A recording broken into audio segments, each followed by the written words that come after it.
Hello. Hello. Hello, Ben. Hello, Liam. Hello, the worst half of Crashcast. Haha. Dab. You can't see me right now, Ben, but I'm dabbing. Because I just owned you. Not very nice to call the audience the worst part. What? No, they're okay.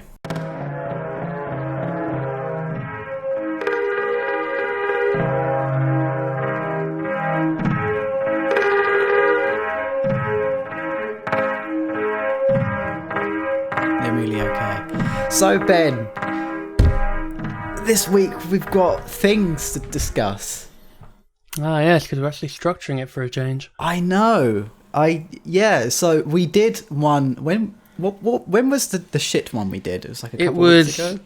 A week or two ago, yeah. Yeah, that's been scrapped because it was so bad. It was very unorganised. I think we both kind of woke up and just went, yeah, we'll do one now because we need to do one. No preparation at all. So we're redesigning it a little bit, and you've come up with some stuff. I didn't have a chance to look at anything, so I forgot. Well, I've got some stuff. The thing is, you don't really need too much stuff because, in theory, one thing will lead to another. Talking about one thing will lead to talking about another. So we don't need a massive list. But I've got 1, 2, 3, 4, 5. I've got 7 things here, Ben. Oh, that'll be enough. That'll be fine. Okay, so should I go from the top? I guess. In any order, works for me. Okay, well, here's the list. In fact, Ben, here's the list. You pick what you want to talk about first. Oh. I think out of all of them, I think Killing Floor 2 would be a good one to start with. Yeah, it's on Epic now. On Epic Game Store. On Epic Game Store. So it was a given that it was going to go there, because obviously Tripwire are very in Epic's pocket with like Maneater and Chivalry 2, which have both been published by them. But the big thing about it which bothers me is, well, yes, it does work, and you can obviously still pay for microtransactions because that's very important to Tripwire because they need the money. Obviously, they need that money. It doesn't matter if the game's unbalanced or boring or the enemies are unfun to fight. As long as there's things that you can buy, like skins. Yeah. 6 skins, skin to win. And pay to win weapons. Oh, yeah. Don't forget that. I forgot that. Everyone did. So the game works fine, as I've heard. I know some people are having issues connecting to certain servers, but the biggest problem is Steam Workshop doesn't really work with it, because obviously you need Steam to download games from the workshop. And I, being me, as vocal as I am on Twitter with anything I like to complain about, I said about it, and I'm followed by some people on Tripwire, and someone responded, basically clearing it up, saying, yeah, they don't have modding tools for Epic, because apparently that's not a feature Epic provides, even though Killing Floor is made in Unreal. They basically said, yeah, all the skins work. The inventory works like it does on consoles, meaning it doesn't work that well at all. Because I've got it on PlayStation 4, and I don't think I've ever seen a drop, ever. It might be because I haven't played it enough, but I've never seen a drop. You just have you buy the case and the key in the store, and that's it. The only drops you see on PlayStation are frame drops. Got 'em, Ben! Got 'em. No, that would be the Xbox port, actually. The PlayStation port's not too bad. Oh. That's the one I own, so I'll look forward to playing that never. When I mentioned the workshop stuff, and obviously there's no real alternative. You've got Game Maps and ModDB, which, yeah, they work, but they're not officially supported. Yeah, I just looked it up. I wanted to see if there was a Killing Floor 2 Nexus. There isn't. In fact, it seems like it was actually removed. Doesn't surprise me. But one of the developers came out of nowhere and went, okay, well, yeah, that's something we need to look into. Because I imagine Epic's going to have mod support eventually. Be stupid if they don't. You really think so? It's on their Trello. So it must happen. What, for it's 2024? Well, yeah, I mean, they're still working on the shopping basket, which I'll go back onto that in a second, because there's something else which I've read on Twitter which made me laugh. But they said the workaround would be make a Steam account, download Steam CMD, and then download Killing Floor 2 again, as a server version, and then download the maps through the workshop on the server side, and then put them into your game directory for the Epic Store version. You know what else you could do? That is the biggest workaround of it. You could just buy it on Steam when it's on sale. Yeah. But from the sounds of it, Steam Workshop doesn't even support in-game downloads. Like they could have made a workaround for that. There's stuff out there like Steam Workshop Downloader, so you could download it outside the workshop and have the files. They could have made something like that. Instead, they're just given a long-winded route, which, let's be fair, most people aren't going to do because they don't really know how to use Steam CMD. Can you still play modded servers on the Epic version? If it's external from... All Steam servers will work with Epic. There's like a compatibility thing. Because in Killing Floor 2, if you join a server that's playing a custom map that you don't have, it automatically downloads it, doesn't it? Yeah. Does that still work? No. Right. If it's through Steam Workshop, no. But if it's through the server itself, which, if you remember when I used to have a server, it never worked half the time. Yeah. It's potluck, really. Wow. It's almost like Killing Floor 2 is a bad game. I really do want to like Killing Floor. I used to like Killing Floor 2, but then it's like Payday 2, they just made it worse. I think Killing Floor and Payday are a little different in the sense of what made it wrong, like what made it worse over time. Payday just added too much and didn't balance anything, and is basically a really bad horde shooter at this point. It's not a cooperative shooter anymore, it's just a horde-based shooter, which is what Killing Floor is meant to be. But Killing Floor would add all this stuff into it, like versus, new enemy types, if you can even call it that. Hey, Payday added versus on mobile. Yep, and that's now dead in the water. That didn't even get past the soft launch. It just completely died. Right. Yeah, so what are Killing Floor? Weapon upgrades, robots, versus enemy types into the main game, versus a quote-unquote survival mode, which isn't even endless.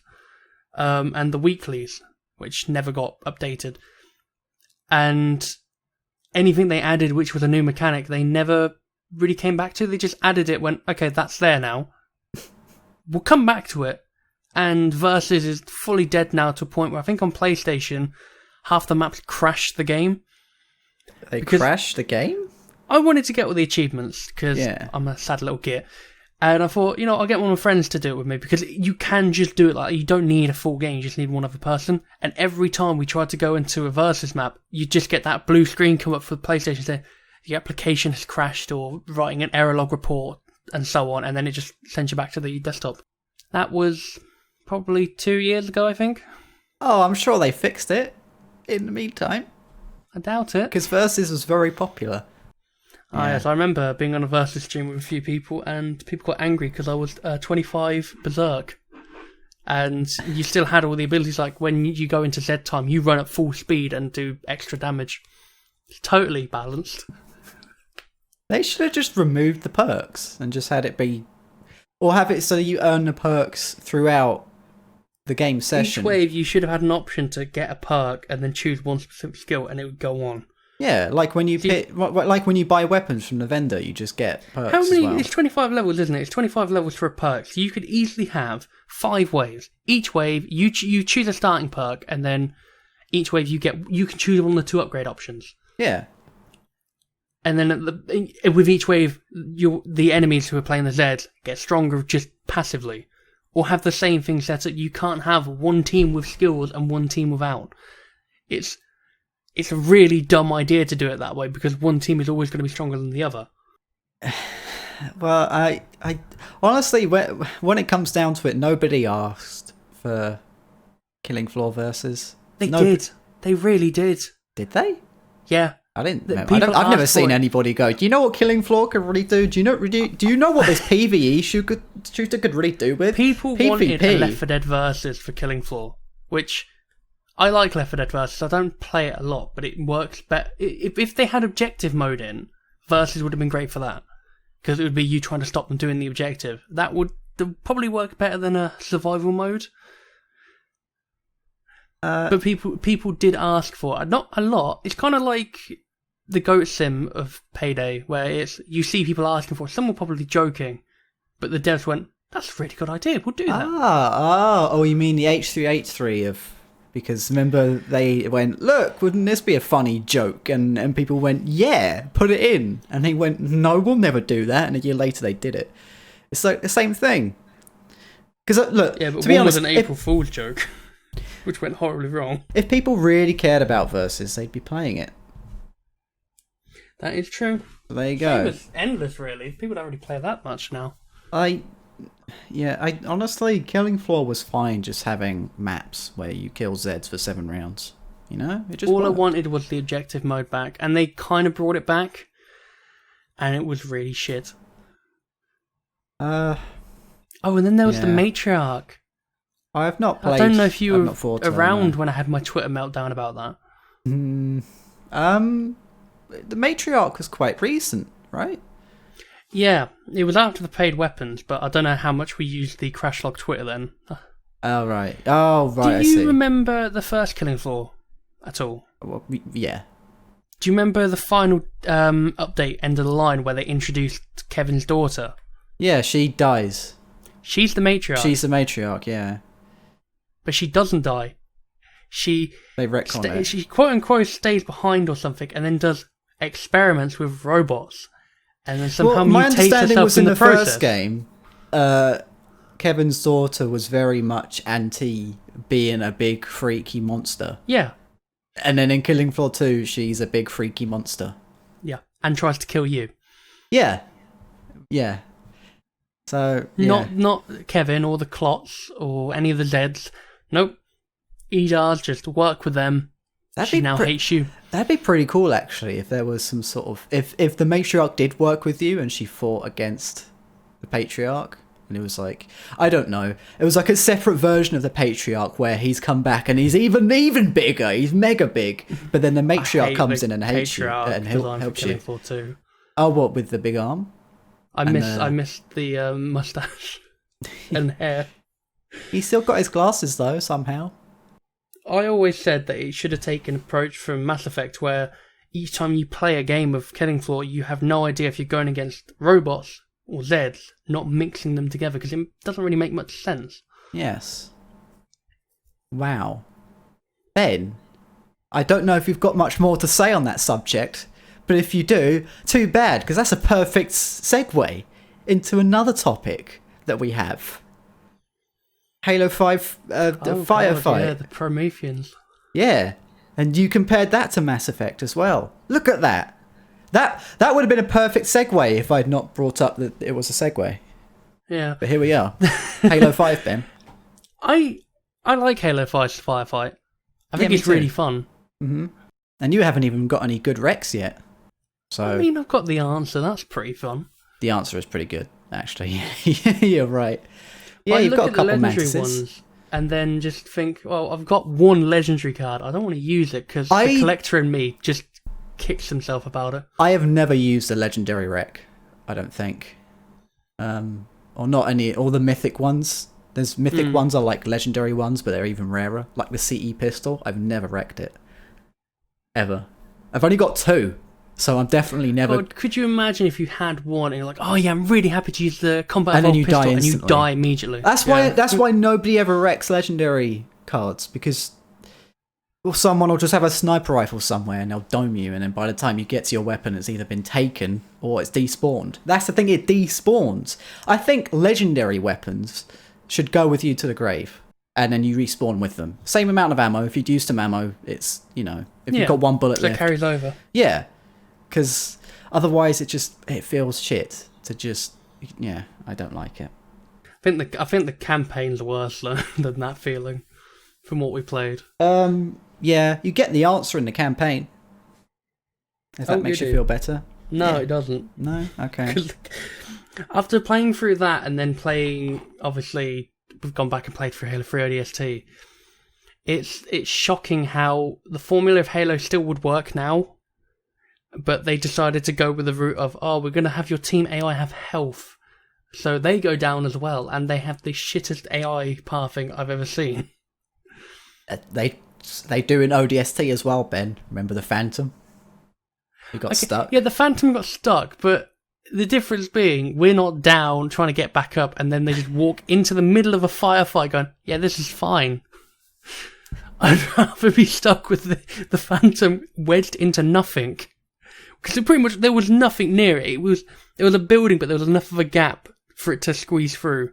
Yeah, we just shot it a bit and it kind of nudged it and it got unstuck and then it flew backwards throughout. Yeah, my favourite bit though was before we figured that out, I threw a grenade at the floor while standing on top of it, and then a bit of dialogue played towards the objective. Nothing really happened, but one of them just started talking about the next area. Yeah, thanks 343 for your good game. Or good port. Oh well, Halo 5 is okay. Like, as a whole package, it is okay. Just don't play it. It's basically the Call of Duty Halo. Don't play it for the campaign, just play the multiplayer.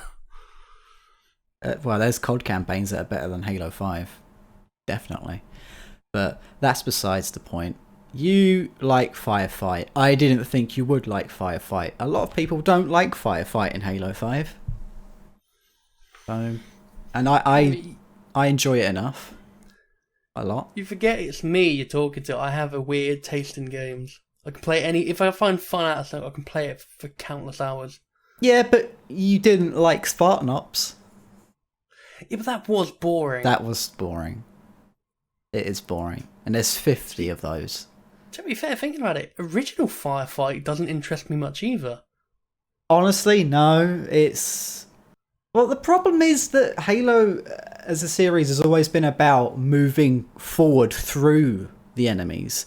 The bits in the campaigns where it's hunker down here and shoot stuff until you move on was never the best part of the games.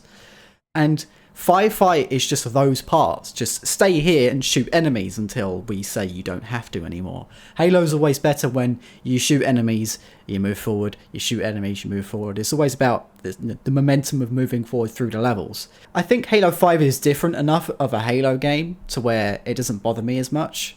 Plus, Firefight has varied enough objectives to where it's not so bad. Whereas in something like Halo Reach Firefight, it's just shoot Covenant. Alright. Shoot Covenant. Alright.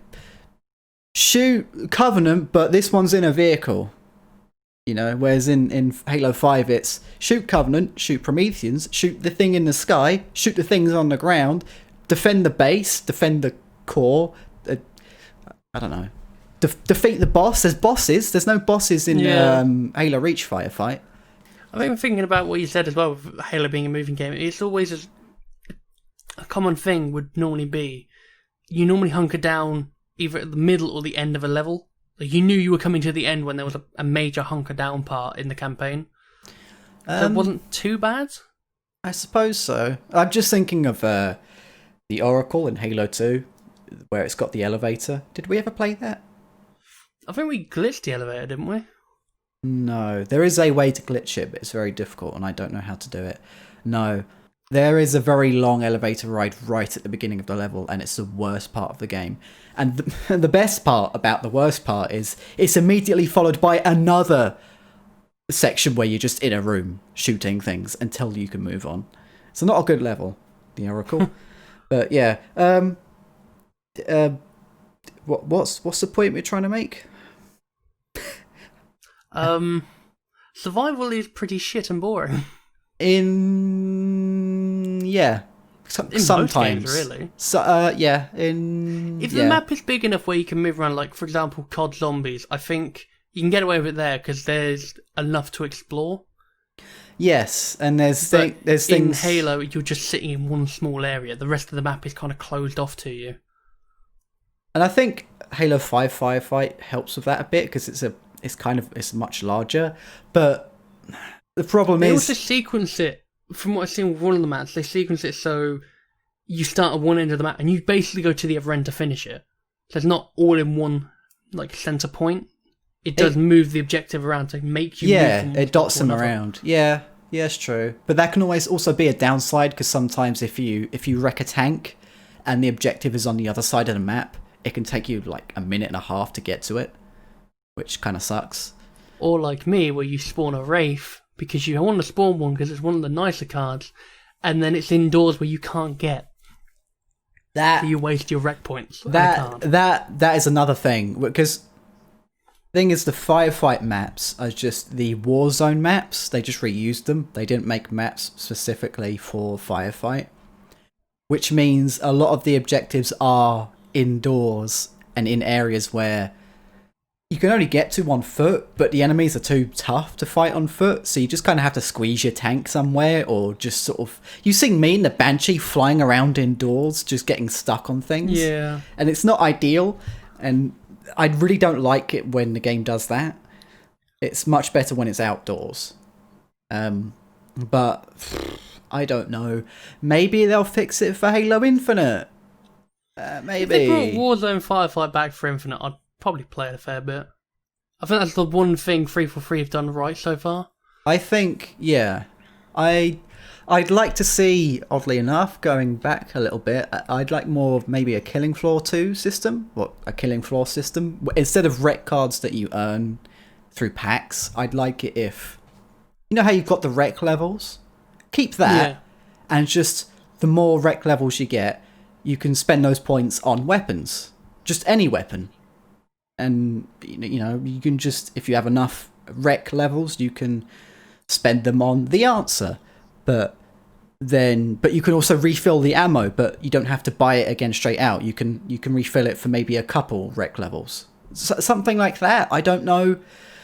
A better system than earning burnable cards. Kind of like the COD Zombies point system, where you buy the gun off the wall and then you can buy ammo for it at a cheaper cost.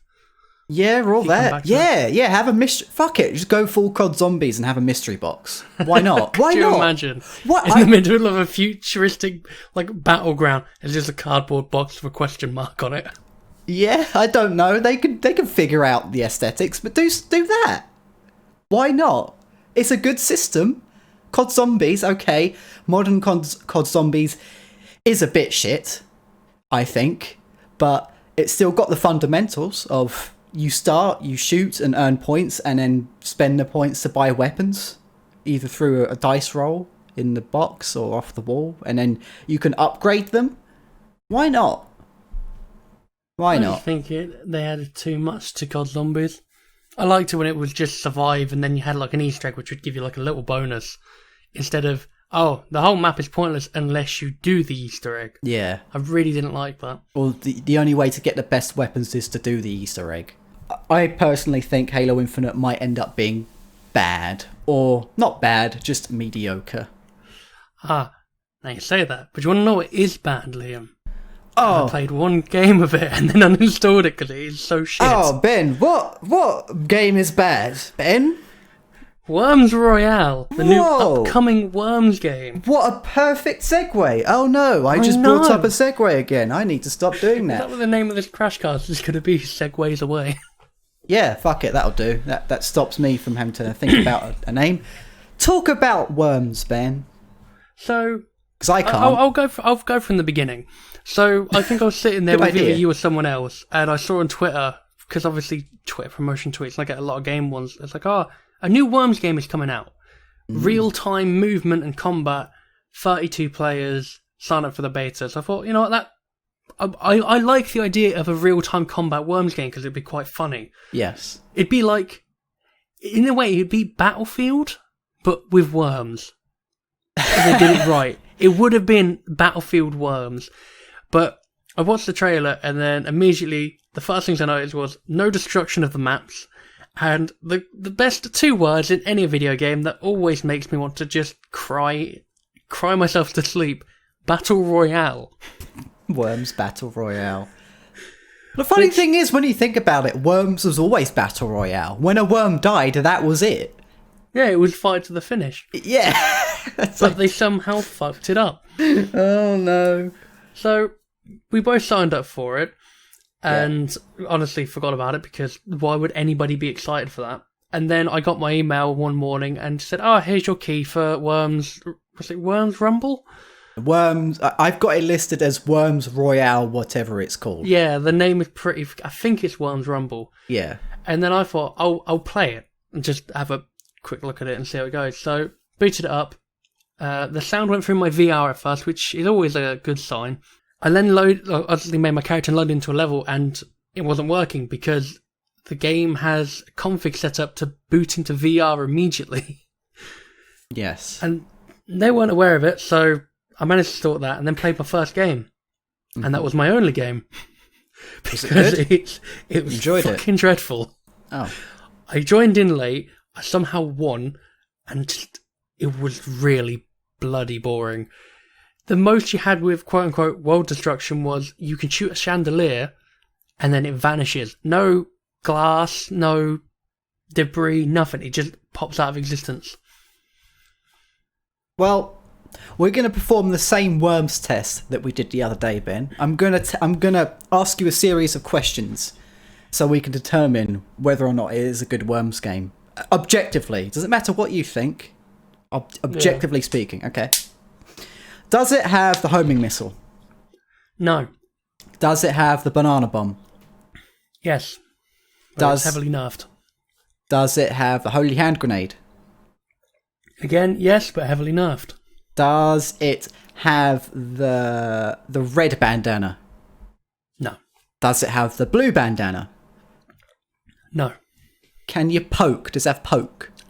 Nope. Does it have the skipping rope? No. Does it have the grappling hook? No, but that would have been a good thing to add for the fucking map because how big it is. Does it have the pneumatic drill? That's the drill where you can drill through the map, isn't it? Yeah, you go... No. Oh. No. Does it have the sheep? Or the super sheep? No, doesn't have the grandma either. No. Okay. Or the donkey. Well, you've just answered all my questions. So, that's 2 out of a lot. Both 2 are heavily nerfed. Hang on, let me just put it into my worms calculator. And it comes back saying bad. Okay, it's a bad worms game, Ben. Yeah. That's not good. That's bad for them. I'll send you the gameplay to put in, obviously, Crashcast, and you can see... Yes, we can show everyone how bad it is. You'll see how fucking dull it is, because the maps are fairly big. Because obviously, a Battle Royale, you need to find your equipment, and then you can go and hunt people down. But in Worms, it's a team deathmatch Battle Royale. So when you die, you lose all your equipment. It's like Halo. You lose your equipment, and you start with the basics, being... I can't even remember. It's not even a rocket launcher. I think you start with the assault rifle. Right. Oh yeah, but that's the thing. It's an assault rifle, not the Uzi as well. You lose everything, and then you have to find it again. And there's no rarities of it. It's just you find random boxes which keep spawning, and you open them. You'd think the meta would be the holy hand grenade and the rocket launcher. Yeah. It's a Worms game. 2 of the most useful bloody items in the game are the rocket launcher and the holy hand grenade. The holy hand grenade is really good because it's a very rare opportunity you get to use it, because normally by then you'd have killed everyone. In Worms Shitty Royale, it's weaker than a hand grenade. A basic fucking hand grenade does more damage and radius than a holy hand grenade. Does it still go hallelujah when it blows up? Oh yeah, it still does that. Okay. You don't hear it because you can just hear the voice lines of all the characters, which sound amazingly shit. Oh yeah, but you can customize your worms. You can make them. You can make different colours. Purple. Whoa. You can take away their teeth. That sounds. You can put them in hats. They're blatantly going to be microtransactions. Oh well, then it's all okay then. It's got microtransactions. I bet you. I guarantee it's going to be a game you have to buy, and then it'll have microtransactions on top. And a battle pass. Yeah. I'm pretty sure it said somewhere about a battle pass. Did it? I'm fairly certain. It's in beta and they're already like, don't worry guys, it's going to have a battle pass. I'm convinced I saw somewhere on either the trailer or one of the tweets there was a mention of the word battle pass, and I think it was someone asking it and they came back saying, oh, more information soon, meaning there's totally going to be one. Goody. Because if there wasn't, they'd just say, no, we're not going to go that route. But no, it's shit. It's going to be shit. The game feels shit. Everything about it is crap. You don't have world destruction. I mean, that alone is already a bad sign of a Worms game. How can you have a Worms game and not let the terrain be destructible? Especially when it's fucking real-time combat instead of fucking 60 seconds. How do you do that for a Worms game? How do you fuck it up that much? I don't know. When was the last good Worms game, Ben? As I was saying this the other day as well, there's about 20 Worms games that I didn't know existed. Worms WMD was the last proper 2D one. Yeah, and that which was shit. had the Dallas mask in it, which wasn't that good. There's another one which had classes which I didn't personally like, but you did have the workshop with sound banks. Oh, yeah, that was... I think Worms 4 Ultimate Mayhem was my favourite. The 3D... I think it was like the third 3D one. She had Worms 3D, Force Under Siege, and then Mayhem. Yes. I think that was my favourite one. I think that was the one where you could make your own weapons as well. Yes, it is. Yeah. Because, the two... Force Under Siege, you made your own fort, and that was the selling point of it. And then Ultimate Mayhem was just you could make whatever you want. Yes. You could make really stupid guns. I liked the original Worms 3D because of the shit cutscenes. They were really awful. They did not age well. One of the missions in that D-Day. Probably. I think the first mission of Worms 3D was just D-Day. I think it might have been. Yeah, Worms has always had a bit of an identity problem, I think, because it's not. It's the transition to 3D that fucked it. I think it's kind of like Sonic, where it could easily work as a 3D game, and Worms has proven that. Well, I think Worms 3D, but it doesn't know where to go from there. Once it's made the basic Worms formula in 3D, they don't really know how to top it. Kind of like Sonic. Well, I've heard there are some good Sonic 3D games. Oh yeah, there's definitely some. I think. Or what do they call it? Like the boost formula. Boost formula. Apparently, there's some good ones of them. I've never played them. Well, the original Sonic Adventure was highly praised. I personally don't know. I haven't played them in years. I know there's one where you become a werewolf. Oh, Dark Knight Rises, I think it's called. I can't remember. No, is it Sonic Unleashed? Sonic the Werewolf. Sonic Werewolf. Sonic Unleashed, yeah. Yeah, Sonic Unleashed is meant to be a good one. Black Knight is alright. Yeah, what is that one? He has a sword. Yeah, he basically goes back in time and then all the Sonic cast is there anyway as different characters or something. I don't know, I've never played it. Okay. I just imagine Shadow is the edgy one with a katana because of course he would be. Yeah, Sonic Werewolf. Whose idea was that? I don't know, probably a furry. when is Sonic Vampire? Sonic the Vampire Masquerade Bloodlines. I'd rather have Sonic Vania. Sonic Vania. Sonic Vania! Oh my god, Ben. I don't know whether to disconnect or to break down crying. Sonic Vania. That's actually quite clever. Well, I don't know. So, fucking hell. All roads lead to Sonic, huh? Well, we were talking about Worms, and now we're talking about Sonic. Yeah, but saying Worms was a pretty shit game. Yeah, like Speaking Sonic. of shit games. Oh, shit games. Another beautiful segue would be the reception around Deadly Premonition 2. Deadly Premonition 2 is... Because obviously that game has its legacy of being a bit of a B-movie in a sense. Like it has its charms, but it's overall pretty crap. It's... If I'm getting that right. People love it, but it's not a functional game to the sense. It's a functional game. It's just it's a very odd game. There's a lot of design decisions which you just look at and go, why? They're not, and they don't make the game worse. They're just really bizarre. Like, so in the first game, your car had fuel. I never ran out of fuel because it refills itself after every, whenever you need to drive it, you drive it somewhere, you never run out of fuel unless you're stupid.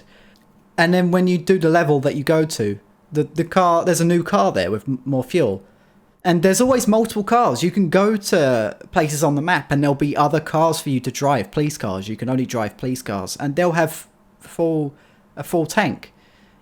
And the weirdest thing is, I don't even know if you can refuel the car. I know you might be able to. I know there's a petrol station somewhere, but I never tried filling up there because, well, I didn't have a car at the time. But I would never think to go there and fill up. It's just odd things like that. So yeah, but that's the first game. The second game is funny and wacky because it has a bad frame rate, and that's funny. Right, Ben? No, that's not... You can't accept a game for running poorly. Going, oh, that's just Deadly Premonition. Oh, you're so funny. No, having broken frame rate is a bad thing in general. Yeah, people saying... There were people on Twitter going, oh, bad frame rate. That's what Deadly Premonition's all about. That's good. I'm looking forward to a bad... Those people have never played Deadly Premonition. Because when I played it, there were times in the game where the frame rate dipped to single digits, and I went, "Wow, that's unsurprising for a game like this." But I wish it didn't happen. I didn't think, out of all the things I've seen so far that have made me scratch my head in this game, or laugh, or smile, the frame rate was not one that made me smile, because a low frame rate isn't fun, ever. Ever. I think it's worth mentioning as well, to people listening, I've never played Deadly Premonition at all. I've recently picked it up for Switch, because we're going to probably do a series on it at some point. But if someone said to me, oh, Deadly Premonition 2 was, haha, bad game, it was funny for being noticeably bad, I still wouldn't think a bad frame rate makes that okay. That's still a really dumb argument. No, it's... Yeah, because... Honestly, the first game indoors, the performance was fine. Outdoors, when it wasn't raining, was fine. It was never unplayable. But you see Deadly Premonition 2, that is unplayable. I've not played it, but I can look at it, and it's unwatchable, so God forbid I actually try and play it. That's the thing that bothers me as well with Deadly Premonition 2, is obviously the frame rate outdoors is dreadful. But there's nothing there. The game looks awful. There is really basic outdoor. From what I've seen, because I only watched Jim Sterling's video on it, but whenever he shows the outdoors with the low frame rate, I'm just thinking, what the hell is it processing to make it run that slowly? I don't know. The first game the render managed... distance is infinite and it's rendering stuff you shouldn't ever be seeing because it's too far out of the map. It probably is. Possibly, yeah. There's probably no level of detail settings either. Everything renders at full res, even if it's miles away. But you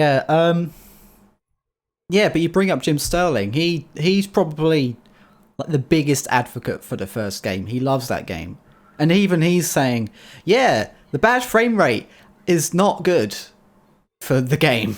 It's not fun. It's not charming. It's not quirky. It's just shit." At least the developer is aware of it, and they are going to quote unquote look at it at some point. So hopefully, when we get around to it, if we ever get to that point, if I can stomach the first one, frame rate might be better. But if they fix the frame rate, I'll buy it. But it's weird because when it came out, Swery said, "Oh, we're not going to fix the frame rate." So I just okay. It's like I won't play it. Was it him though? Or was it someone from the PR team? I think it was the PR team originally. Well, surely the PR person shouldn't make definitive statements like it's not happening. Surely they should say, "Oh, well, maybe it will, maybe it won't," and then Swery can say, "No, fuck it, it's not." It seems weird for Swery to go. You'd be surprised at teams that don't communicate with each other. That's a very common thing. I wouldn't have thought they'd have a massive PR team. They're a small company anyway. I don't know. Maybe the PR team's just one guy in a different office and he has no idea who to contact. He just goes, no? He just flips a coin. Is it a yes or a no today? No.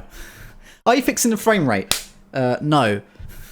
Are you fixing the trans issues? Yes, they are.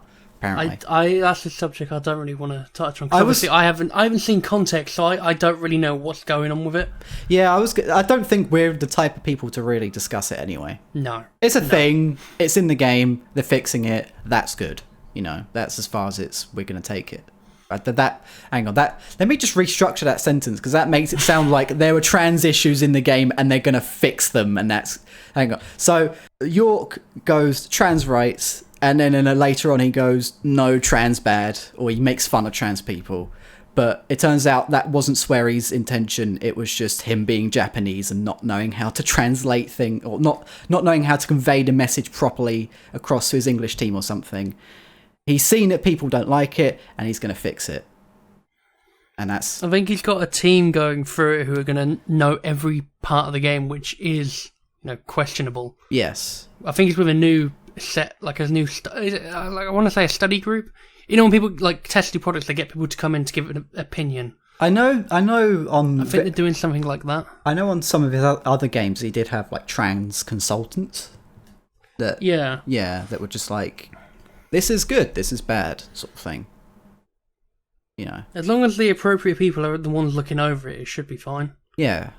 You actually saw his message that he put out? I saw Jim's video about it when he mentioned it. I thought it was really sweet the way he said, "Please don't hate the characters because that's not what I. This is just I wrote them bad.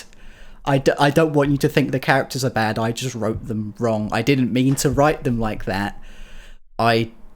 He doesn't want the characters to be perceived the way that they currently are. That was a mistake. And he's like, please don't hate them."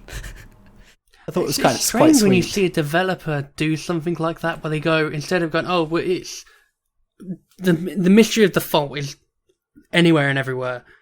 Yeah. But to take responsibility for that, because there are going to be people now till the end of the world will hate him for it because they won't look into it enough. If that makes sense. Yeah. So that's a heavy thing to take. I give him a lot of respect for that. I don't really know anything that the person's made, but to take on that heavy load. Independently take it on themselves, saying it's something I fucked up on. Not enough developers really do that with faults in their games these days. Yeah, I can't really think of any. Yeah, I think a lot of it is down to the fact that he's Japanese, and the Japanese they're very Japanese culture is one of personal responsibility. I don't know much about Japanese culture, but from what I understand, there's much more emphasis on just taking responsibility. A lot, in the West, it's very much a he said, she said kind of thing. Just look at Western politics. It's always about, well, no, forget what I said. Look what they did. The whataboutism, that they did what they did is worse or on the same level as I did. Don't worry about what I did. Look at what they did. Whereas in Japan, it's, oh, I fucked this up. Sorry. Yeah. I will fix it.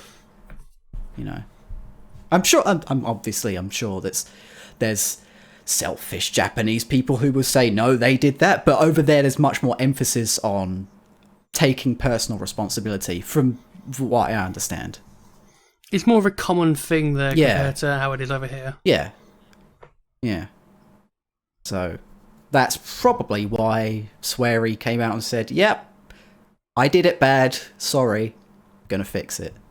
Which is admirable, I think. He gets the thumbs up approved from me, because I don't know who he is. The Crashlog thumbs up approval of JPEG, which is appearing on screen now. On screen now. You can see it.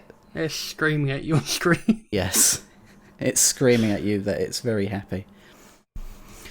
Oh, Ben. We've got 3 subjects left. What one do you... We've got no segue for this, really. No, we do. We do have a segue. Yeah, we could segue... Ubisoft. We could segue from apologising into not apologising. Oh, you're right. Okay, there we go. So, Sweary is a good guy. He apologised for doing video games bad. Ben, do you know a company that didn't apologise for doing... Well, for just doing bad, being bad people? Do you know who didn't? Ubisoft. A name comes to my head, Yeah, let's talk about them a bit. You might know more about this than me. I've heard bits and pieces. All I remember is just basically they've overlooked the issue and just went, but look at all these games. Yeah, they did what Blizzard did when I can't remember, Blitzchung? That was his name. Oh, the Blitzchung? the Hong Kong protest. Yeah, he went Hong Kong. Was it free? I can't remember what it was. It was, It was something like Free Hong Kong. It was to support the protests. Yeah, and then Blizzard went ban him, and then they banned him, and then at BlitzCon they went. Yeah, we had a bit of a what did they call it? A tough Hearthstone esports moment. A bra moment. We had one of them, but fuck that. Ignore that. Look at Overwatch 2. And everyone went, oh yeah, Overwatch 2. Very cool. Ubisoft did that. I think on a much worse scale. Like, there's banning someone, and then there's allegations within the company, which are, pretty bad allegations. Yeah. Lots of... Well, I'll be honest, I didn't look into the exact allegations. I just know it was power trippy allegations. Higher-ups being scumbags is the best way to put it, I think. Yeah, creepy ones. Creepy scumbags. So there was a lot of... It was rife throughout the company. And instead of... And so they went... Yeah, we'll fix that. Don't worry. But look at Far Cry 6, though. Oh, Far Cry 6, guys. Look at it. Look, it's got Gus in it. And everyone went, oh, Gus. Gus is in Far Cry 6. Pretty cool. Hell, look, I'll admit, even I kind of went, oh, Gus in Far Cry 6? That's pretty cool. But it seems like everyone's focusing on that and completely forgetting that the company is putting this game out has had some pretty serious... allegations leveled towards it, provable ones too. I fully understand that. Yes, it's the higher-ups who've done it. They've completely fucked up. Yeah, and that's the big thing is with a lot of companies is you can't blame everyone. That is just a rule of like you cannot blame the entire company for what they did. However, I feel like in certain circumstances, when something pretty big is like an allegation that big is thrown out there, you kind of have to stop everything you're doing and do damage control, because it's an important thing to address and resolve. They have done damage control. They've gone Far Cry 6, guys. Look, I know, but the problem is after that will die down, it will come back up. Hopefully, it will definitely come back up. I fucking hope to God it will, but. It'll come back up and then it'll just start again. But Ubisoft probably do the same thing because now they know that will work. Going, oh well, how about the new Watch Dogs Legion? I think it's called. Oh, do you know? Yeah, no. Do you know what they're doing?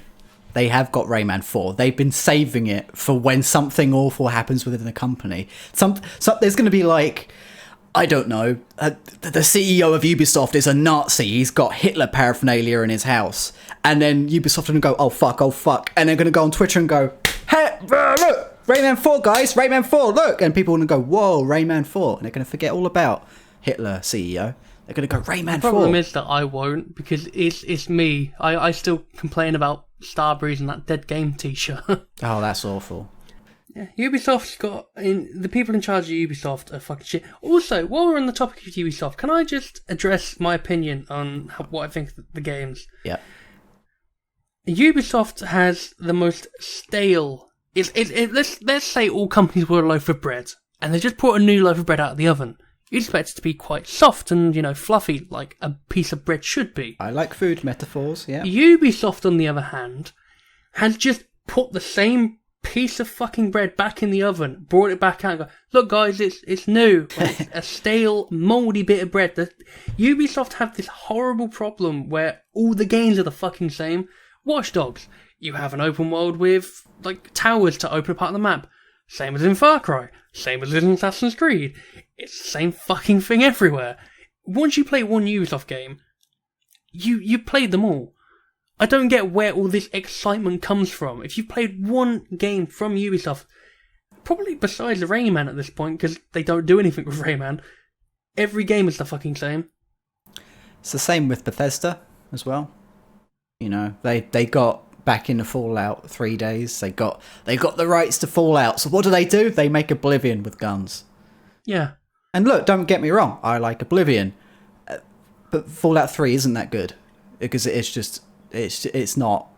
I don't have any affinity for the classic Fallout games, but shooting in those games is... all I'm saying is you're allowed to like the games. You're allowed to like them. I am the last person who can judge on someone's opinion on games, but I do not get the excitement behind a new one. Like, was it Assassin's Creed Valhalla?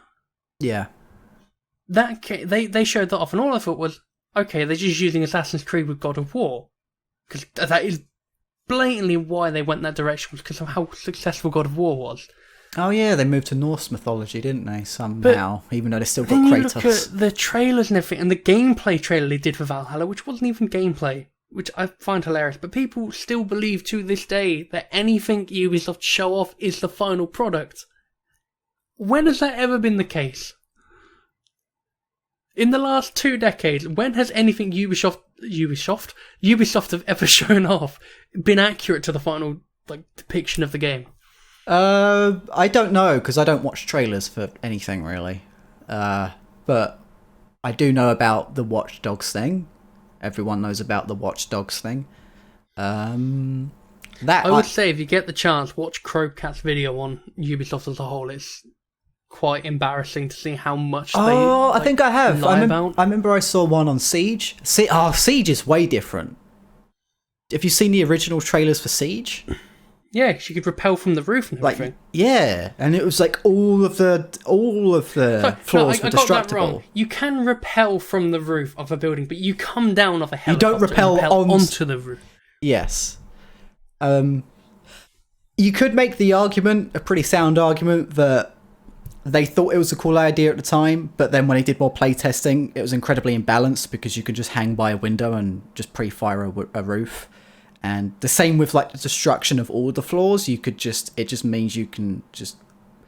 It's probably a little bit too imbalanced. And I do get that, but at the same time, maybe don't show the game if the ideas aren't finalised. Yeah. This goes on to a topic. I'm planning on talking about this on my channel, but it might be a good way to segue to another thing. Would be when a game comes out, it comes out a year or two after it's announced. Yeah, I think that is way too early to announce the game. I don't get why we do this now, where it's like, we're going to announce the title. Like Skate 4 was announced on the EA conference thing. No gameplay. There was nothing about it because it probably just been announced, Halo Infinite, confirmed to be a thing a couple of weeks before. Yeah, Halo Infinite's another one. We're finally getting gameplay next week after we've known about it for 2 years. Probably 2 years now. Yeah. Mm-hmm. A game should be, once you're near the end of production, put a trailer out. Yeah. Put some gameplay out. Put a demo out if you really want to get the interest of the public. That is, I still think, the best way to gain. I don't know why people interest. stop demos. I don't know why companies stop demos. Some didn't DMC5 get a demo? Oh, Resident Evil. Capcom in general seem to do a lot of demos. Still do demos. Yeah, they do a lot, and I think that's a really good thing because even with the demos, they tend to make it so it's like. Did you grow up with a PlayStation 1 at all? Oh yeah, yeah. Do you remember the demo discs you had on that? And some of the magazines demos were like their own little game within the actual game itself. Like they've turned part of a world into this little sandbox. I sort of know what you mean, yeah. Capcom still do that. Like Resident Evil 7's demo. It's the cabin from the start of the game. A vertical slice, they call it, I think. Yeah, and it's still the cabin from the start of the game, which you still go back and re-experience, but they approach it from a different angle in a sense. Obviously, you come through in a different way, but it's the same area, the same map, so it doesn't take as much time, but the actual events that go on inside it are completely different. Right, it's like sort of maybe slightly faster paced because it's a demo and they want to show you more. It's trying to show off what everything the game's going to offer. I think that's a really good idea. Mm-hmm. We need to get back into that mentality with games where it's announcement, gameplay trailers, give on the day of the announcement, you give a date. So if you want people to pre-order it, they're more likely to pre-order it now if the release date is closer because obviously they want to get the game. If, like, for example, Dead Island 2, a game that's never come out, it's never going to come out, I think, has been in development hell for years, but they had pre-orders open when they announced it. Did they? Yeah. Steam had a pre-order page and they took it down. Did people get refunded then? Yeah. Why would I they think even bother in the Amazon first and place? games still have the pre-order page open, but What? we know nothing about it. We have no idea if it's the same game. The developer has changed twice, and that was at least, I think, 6 years ago. Dead Island 2 was announced. I'm gonna be honest. If you pre-order a game without seeing what it is, you're an idiot. Yeah. Just straight up. In fact, I'll go as far as to say is if you pre-order any big AAA video game, you're an idiot. Because the whole point of pre-ordering is meant to be securing a copy of a thing in case, so you don't. So when it comes out, so you don't lose stock. Like, yeah. If it runs out of stock, you don't lose your copy. Yes, that's the point of pre-ordering. Pre-ordering a game digitally, okay, you get preloading, but like Even then, preloading is dog shit on Steam. Like some of the games you preload and you have to install the entire thing again anyway. And the thing is with preloading is it's not as if they let you they wouldn't let you preload it months in advance because you crack it a lot sooner. But at least with pre-ordering physical AAA video games, stupid. It's really stupid because they're not going to run out of stock, and you're just wasting your money. Just wait a week; it'll be half the price. I don't know why you'd ever pre-order a video game that's not in like a low production number. Deadly Premonition 2. That's going to have a very limited number of physical... it's digital, so that's fine. Don't pre-order digital unless you really need to preload. Maybe you've got slow internet. I can kind of get that.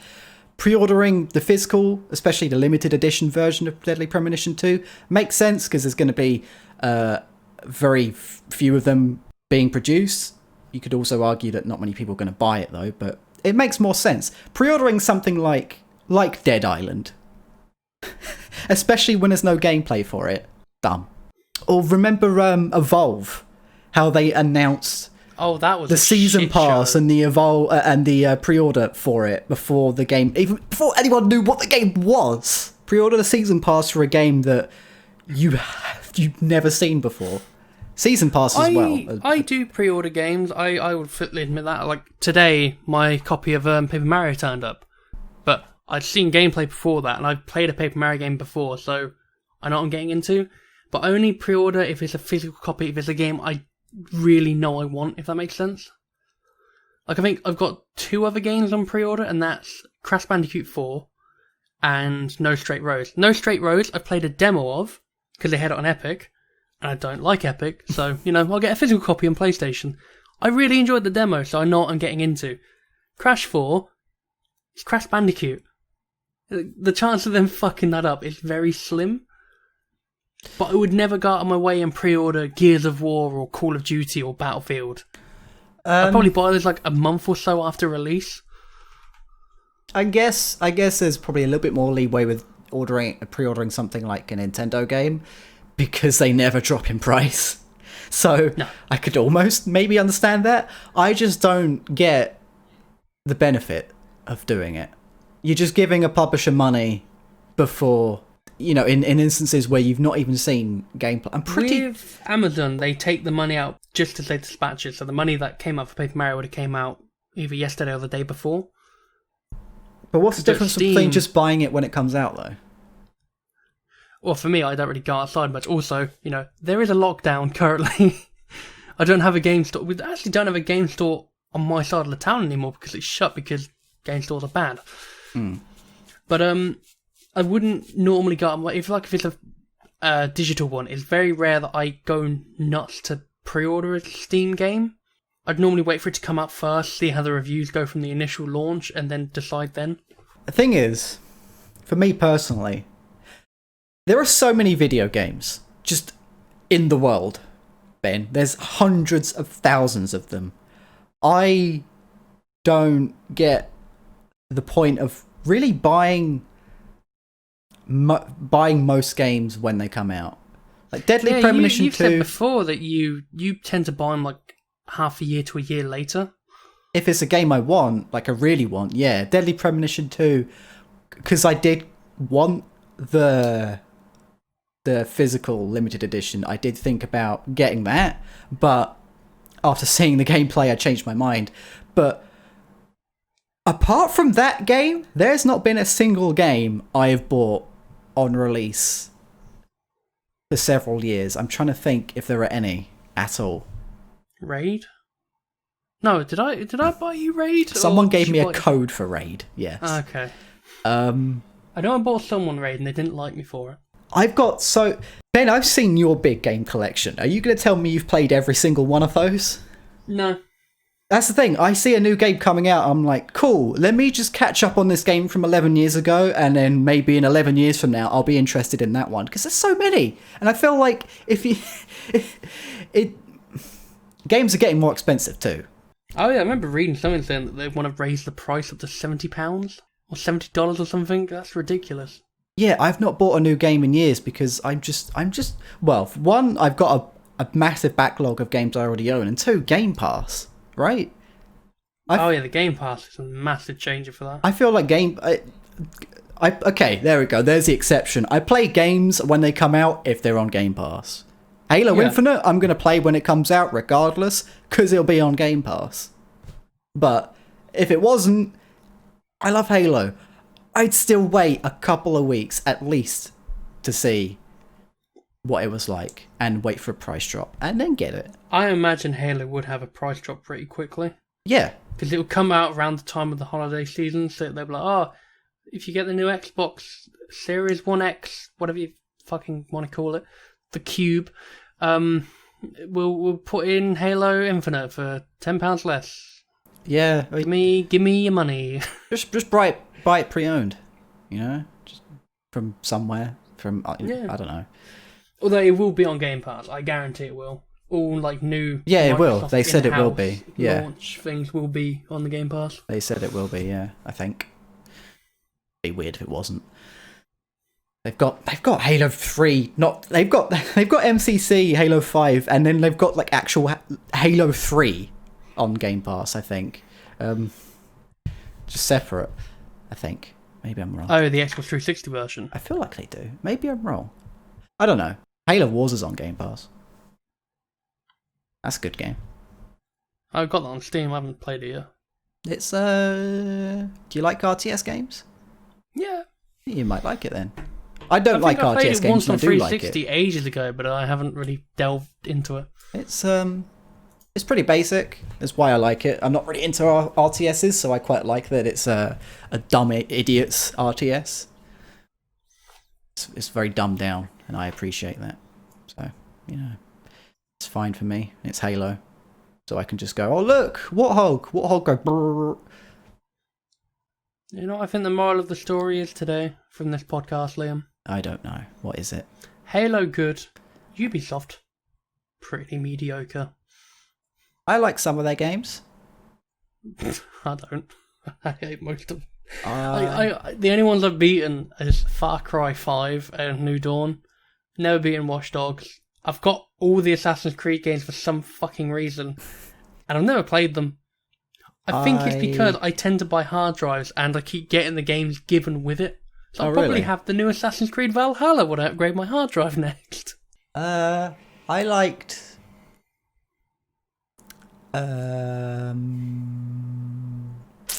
Watch Dogs. I liked that, the first one. I liked it. I played it in a train. No, a police car spawned inside the train behind me. Oh, so then I never played it again. That sounds pretty cool. I like Far Cry Primal. You can hit things with a club and they go flying. I like Assassin's Creed 2. Never played it. I played the first one, couldn't get into it, so I just stopped. I like Far Cry 3. I've never played 4. Far Cry 5 is really boring. See, I found like Far Cry 3 was too much. Far Cry 4 was dull. I liked Far Cry 5. Far Cry 5 is too big. That's a problem I have with Ubisoft games, is they're just, every game they go, this game is 3 times as big as the last game, and I'm just like, yeah. Please stop. God, imagine how big fucking Far Cry 6 is going to be. Far Cry 6 is going to be the size of, like, Cuba. It's going to be to scale of real Cuba. I wouldn't be surprised if they just went, it is the entirety of Cuba, right? It's set in Cuba? I think the game's set in Cuba. Yes. Well, wherever. It's going to be the size of a country. They're just going to go, yeah, why not? People. So what we're nobody saying stopped is us probably yet. Far Cry 10 will be the entire planet. And then Far Cry 23 will just be like the Milky Way. It'll be massive. It'll be the Mass Effect 4 we're never going to get. I'm the nameless protagonist, and this is my favourite store in all of the Citadel. Yes. Yeah. Yeah. Oh, imagine that. At a scale Citadel. Be pretty cool. Far Cry set on the Citadel. That'd actually be... I'd like that. Don't know how it'd work. Maybe it makes more sense to set it on Omega. That's much more of a Far Cry setting. I'd play it.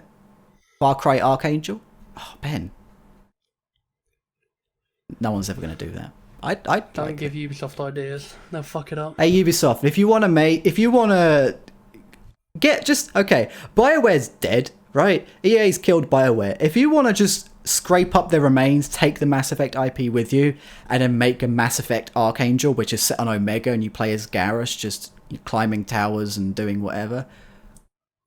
I'd still not buy it because you're a company full of sexual deviants, but I'd like the idea of it. And Ubisoft, if you're listening, from me personally, respect your fucking staff. Yeah, respect women and men and children and God. And God. Yeah, Ubisoft, become a Christian games company. Ben, have you ever seen any Become actual... what Scott Cawthorne would never become. Have you seen Christian games before? Christian... I've played Super Noah's Ark 3D. Oh, yeah. You know, the Doom clone. There was this Kickstarter a while back of a dude who wanted to start up his own Christian game company. And he had like this really shitty 2D game where you play as I think his name's David the Shepherd, and you just go around hitting devils or something. It's like Doom 2016 but 2D. Yeah. And and the best part as well, he wanted this is how old it was. He wanted his games to be on the Ouya. Oh god. The Ouya. Remember the Ouya? Nobody does. Yeah, Razer bought it and then it just went nowhere. Did they? Yeah, they bought the Ouya years ago. Why? They just buy anything. It's Razer. They seem to buy any failed project and then do nothing with it. They just buy it. They're just and hoarding then them. discontinue it. They're hoarding them, and they're gonna they're gonna Frankenstein all the failed projects together and come up with this big weird homunculus, and they're gonna release it and go, I don't know what sort of things have they brought up. I don't know, but I know they made a toaster. Yeah. All I can imagine is Frankenstein of old computer components, and right smack bang in the middle will be an Ouya, but it's like a pulsing heart. Why did they build a toaster? I don't know. I just remember it being a thing. What was different about it? It just looked cool. It made toast. I think you could get the Razer burn marks into the bread. Right. Because that's something that people have always wanted to do. Yep. Brand their toast with Razer. Oh, it did have LED lights. Yeah, that's a big thing. That doesn't surprise me. I'm sure somebody'd buy it just so they can have an LED toaster. Did the lights change depending on how hot it was? Did they get red when it was going to burn? I don't know. I think you could set it through the Razer app. Did it have a cooling system? Was it water cooled? Could you imagine? Just run it under the tap. There you go. That's better. Water cooled. Oh no, it doesn't work anymore. A anymore. Razer toaster would cost. Let's find out, Ben. Razer toaster. It comes up. Razer Project Breadwinner. Oh goodness. It looks like some sort of Razer router. Yep. Very good, very good. What's the most important meal of the day? Breakfast, second breakfast, 11's is brunch. Very epic. Can I buy it? Oh, it's got a crossover with I Am Bread. That makes sense. Of course it does, and I'm just scrolling down on Google and I see real working Razer toaster unboxing and demo. Linus Tech Tips. Oh yeah, there he is. He's doing. He's like he's got. What the hell is this image, Ben? It's Linus with the Razor toaster in like this sports hall in front of a giant. He's like giving a lecture. Oh yeah, no, he does. It's like a conference. He shows it off to a crowd. He shows off the toaster to a crowd. Yeah. He gets up to some weird things, doesn't he? So, okay. Just think, if Crashlog ever gets famous, this will be us. What, talking about toasters in front of... No, we'll be reviewing toasters. Oh, okay. Everyone, like, favourite and subscribe so we can get sponsorships and get toaster. I tell you what, if this video gets 2 likes, we will make a Crashlog toaster. Okay, 200 likes. There you go. That means we don't have to ever make it, Ben, because we're never going to get 200 likes. Phew. There you go. Don't have to worry about that anymore. Are we ending this? I was about to say, I think the biggest problem we have now is we've got structure. That's fine. We can't fucking end it to save a life. Oh, Ben. Oh, we've got to talk about your bad internet. Oh, speaking of bad internet, Ben's breaking up. I think my internet's just gone. Oh, there he goes. Sorry, everyone. Oh, he's back.